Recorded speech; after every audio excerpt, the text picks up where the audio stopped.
everyone, and welcome to HOA Fight Club. I'm Raylene Schifano, and I do these videos to help educate consumers and show the people how our rights are being violated in more ways than what you really realize. I've been saying for the last couple of years that if you allow things to continue, then they will continue. So we, the people, I think, have come to a point in our lives where we're done with those in power being able to violate our rights, violate the Constitution, and get away with it. So let's talk about who creates these laws.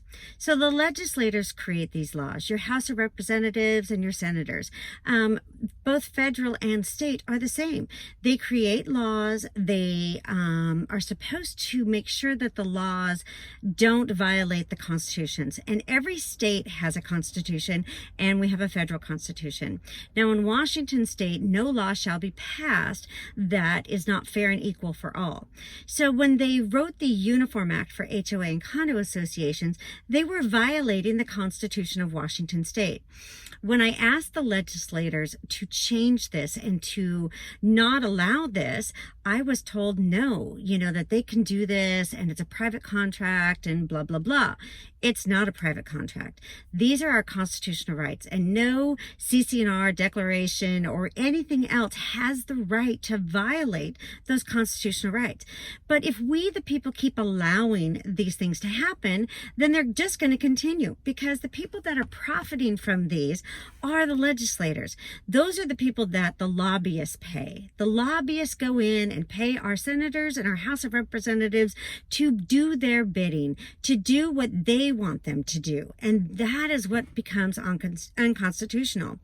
So we all know that we want change. We want to know how we can affect change. The best way to affect change in the United States and in each state, and even in our condo associations and HOAs, is to vote them out. We need to stop voting in the same legislators that violate our constitutional rights.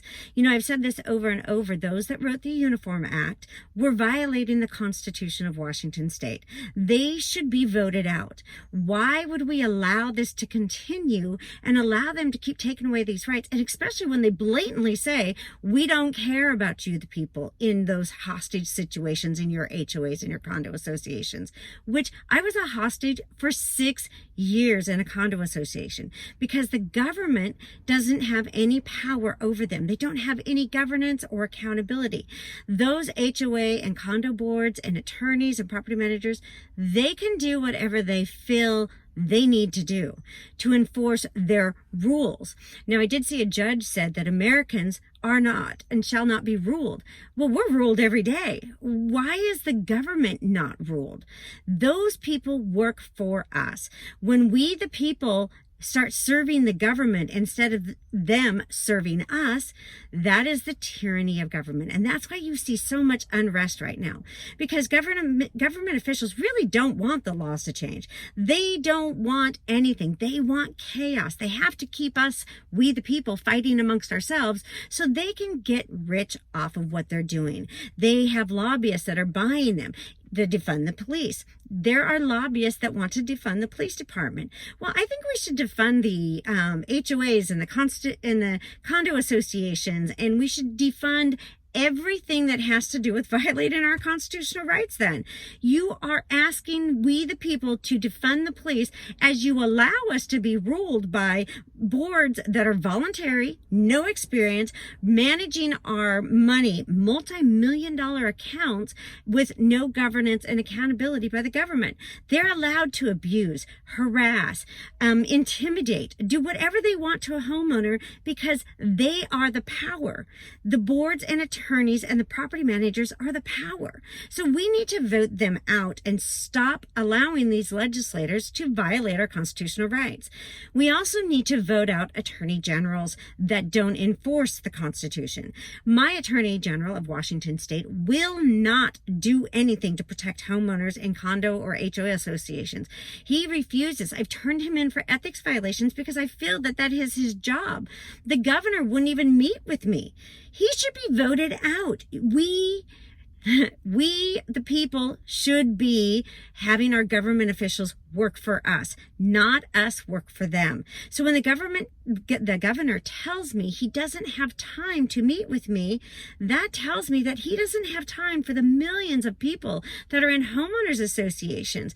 We need to hold him accountable. We need to vote him out. We need to vote out the Attorney General that refuses to defend the tax base that is paying for his salary. We pay for all of their salaries. We, the people, in our taxes pay for the senators, the House of Representatives, the governors, the attorney generals, all of these people that are. Isn't it amazing that our government is so rich right now? Do you want to know why they're so rich right now? They're making millions of dollars off of the lobbyists and those buying into their campaigns. So if we cut the lobbyists, add term limits, and hold them accountable, they wouldn't be able to do this. We wouldn't be held hostages in our homes when an association has the complete responsibility for repairing our homes, for following the CC&Rs, but the board isn't. The board doesn't have to follow the CC&Rs. They are allowed to violate those CC&Rs because they would have to vote for themselves to be fined and put a lien on and to foreclose. So you'll never see a board member in foreclosure. They can skip payments with their HOA dues, and only they can vote whether they put a lien on the home. Only they can vote whether they have the power to foreclose or fine. Only the board. So you'll never find a board that's going to punish themselves for violating the CC&Rs. You're never going to find an attorney general that's going to hold himself accountable for violating our constitutional rights, or a governor or a legislator. I have begged the legislators to change the laws. They can change them at any time in Washington state. They don't have to wait for us to come into session, but they just keep telling me, boy, we just need to make it a little bit stronger. We just, we want to add the Attorney General's office in there so they have some power, but it just isn't good enough. When is it ever going to be good enough? When are our rights going to be protected by the government officials that work for us? That is my question. And I think that we need to hold them accountable. True change will happen when we stop, when we vote them out, when we put in term limits. Do not let these legislators and these governors and these attorney generals show you or make you believe, even the mayors, make you believe that it's just the police that are doing this. It's all of them. You're letting people in power control we the people. And we the people need to vote them out. I'll see you on the next one.